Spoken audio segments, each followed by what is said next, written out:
LaWanna Bradford, Chief Operating Officer of the Bradford Group and Principal of the Bradford Group Consulting. At the Bradford Group, we are a commercial and investment mortgage company where our goal is to help individuals, businesses, and investors position their financial portfolio for optimal success in life.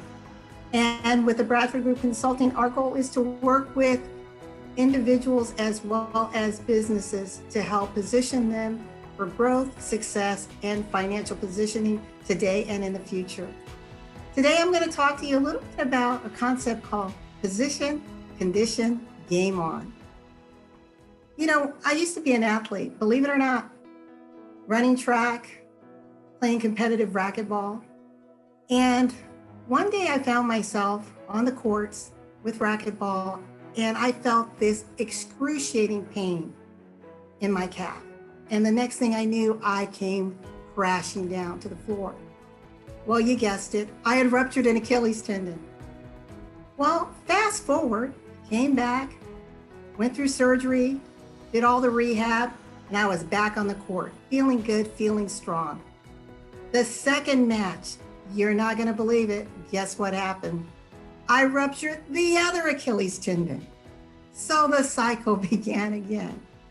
Well, needless to say, once I got back on my feet and healthy again, I decided to hang up my racket and try something else. And this is what happens to us in life and in business. Sometimes things just happen due to no fault of your own. And you have to ask yourself, how can I condition and position myself to still remain relevant, to still move forward, to still achieve my goals? So one of the things that I've incorporated in my physical fitness is power walking.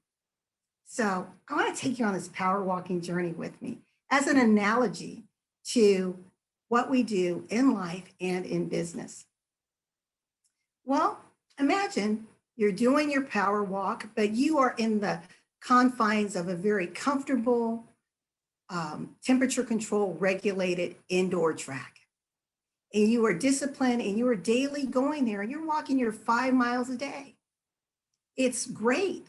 You know what to expect. You don't have to worry about dressing for inclement weather. You don't have to worry about it being too crowded because you know exactly the time to go and to enjoy your walk. But then a thing called the pandemic has hit and suddenly your gym is closed. So what do? How do you still remain active? Well, most people would say, well, that's not a big deal, LaWanna. Just go out and walk outside, walk in your neighborhood. But remember, when we're talking about positioning and conditioning, that means you're at the right place at the right time to seize opportunities. And in order to do so, you need to make sure that you're prepared, that you're ready. And that's the conditioning part. But if you continue to do the same thing in the same way, you're really going to get about the same results. And we've heard that statement before. So when we go to our neighborhood and we walk around, we're still walking in the familiar. We're still walking in the box, in our area, in our place of comfort, right? Well, let's think about business. Many businesses have been impacted by this pandemic. Whether your business has not been impacted or not, there is an indirect impact. Perhaps your clients have been. So what do? How do you rise up? How do you position yourself to still remain relevant in a very volatile and uncertain environment? We're going to still stay on this journey, this power walking journey. So you look around and you decide, you know what? I'm going to condition myself a little differently and I'm going to go to the beach. Because when we walk on the sand, we notice that there's a little bit of resistance, right? You're having to use a different muscle group in a different way. So you're feeling a little bit stronger.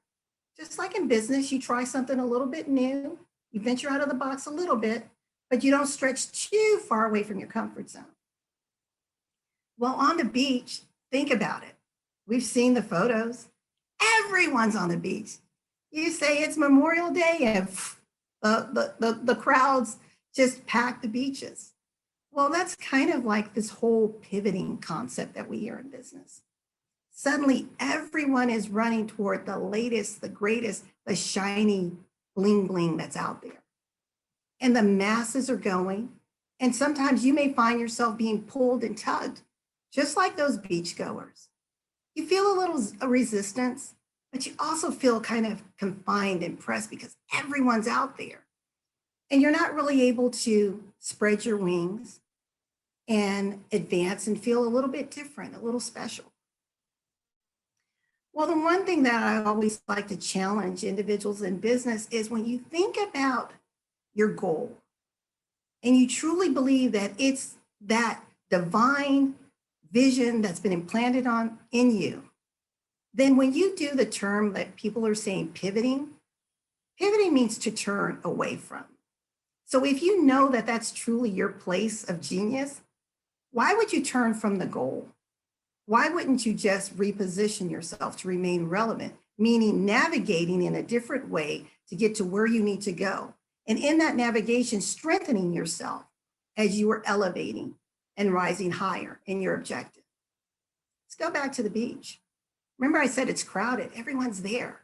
So what do? Well, you say, well, I'm going to challenge myself. I'm still walking because that's what I need to do. I'm still walking. I'm walking toward my goal, but I'm going to go to different altitudes. I'm from Arizona. So come with me out to Arizona. Now we're about 6,000 feet above sea level. Very different than walking at the beach. Now you're conditioned in a very different way. Not only is your body being challenged by thinner air, but your lungs. So you're having increased lung capacity. Your legs and limbs are feeling a little bit stronger. And the brilliant thing about being in higher altitudes, as you look to your left and to your right, there are not many people there. Now, trust me, there are people that are out in the mountains, but for some reason on TV, that's not what we spotlight. We spotlight everyone on the beach. So you've decided to move from being a beachcomber to walking in higher altitudes. But the other challenge when we choose to rise up and go to a higher place, there are certain elements that we have to deal with. Other challenges. Now you're dealing with not only higher altitude, thinner air, there's arid climate, increased sun. So there's other risk. When you're in Arizona, and I chose Arizona in particular, is as you're walking along, it's possible you may see a rattlesnake.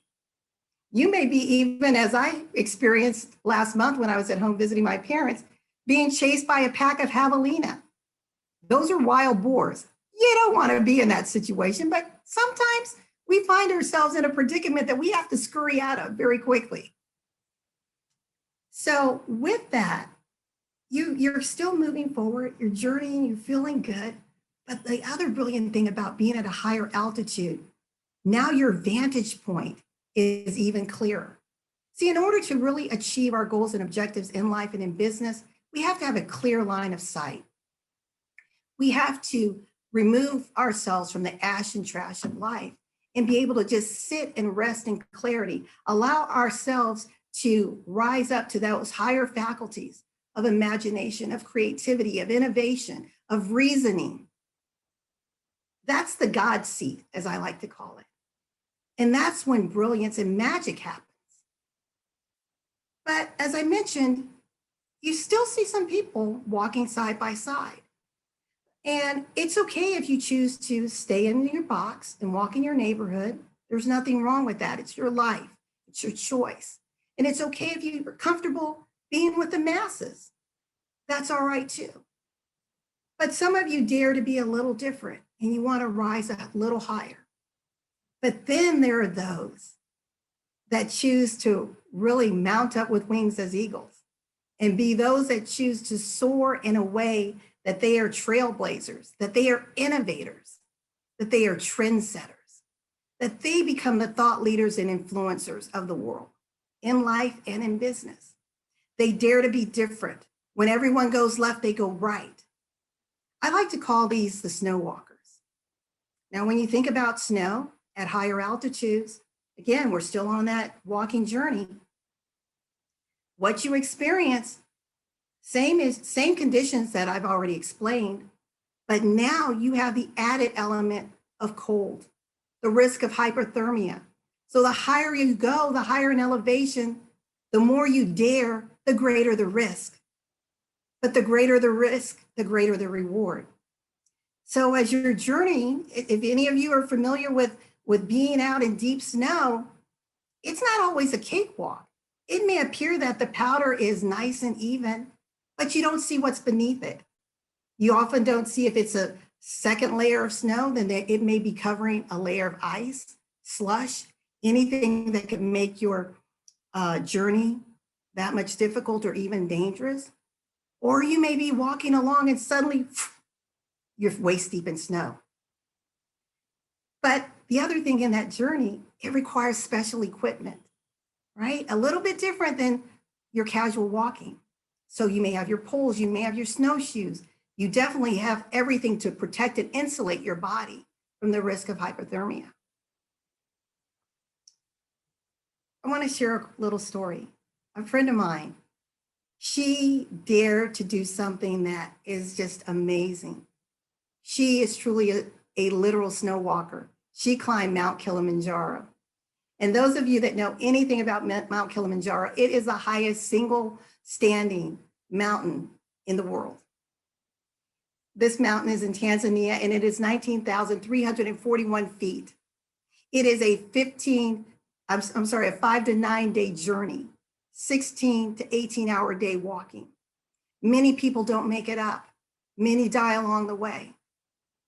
But my friend actually made it all the way to the top. But in order for her to do so, she didn't just wake up one day and say, you know what? I want to be a snow walker and I'm going to do Mount Kilimanjaro. No, not at all. It was a dream that she had. It was a passion that she had, but she knew that she had to position herself to slowly be able to take that challenge, to grab for her brass ring. But she also knew in order to be successful, she couldn't do it alone.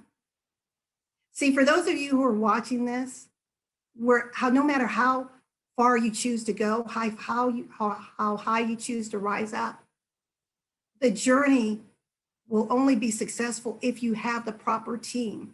You can only go so far by yourself, but you need a team, you need an expert, you need guides, sometimes people who've been there before you to help you understand how to navigate the way, how to assess where the landmines or those stumbling blocks are so that you can know how to navigate them into the stepping stones of life for your greatness, so that you can impact the world in a way that only you can impact.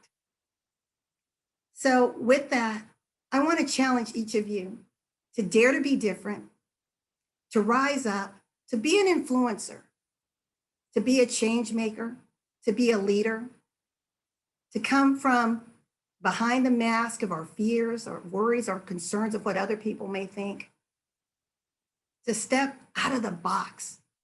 Because right now, this is a time, even though there's a pandemic, even though there's a lot of uncertainty, there is a time for opportunity. We are creative beings. We have the God genius in us.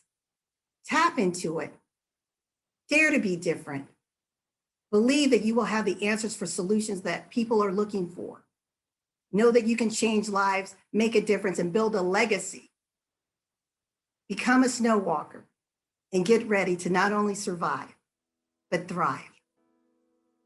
I want to thank you so much for joining me. You could be anywhere, but you took the time to pause. So again, thank you. And as a special gift, I'd like you to text the word Bradford, which is my last name, Bradford, to 888-111. Again, 888-111. And I have a special gift for you, which is an excerpt from my collaborative book called Conversations with Influencers and Innovators. And it was, the chapter in the book is called Strategic Planning for Success. It's not your ordinary message about strategic planning. So message me, and I love to connect with you in the future. Again, thank you so much for joining me. Be blessed.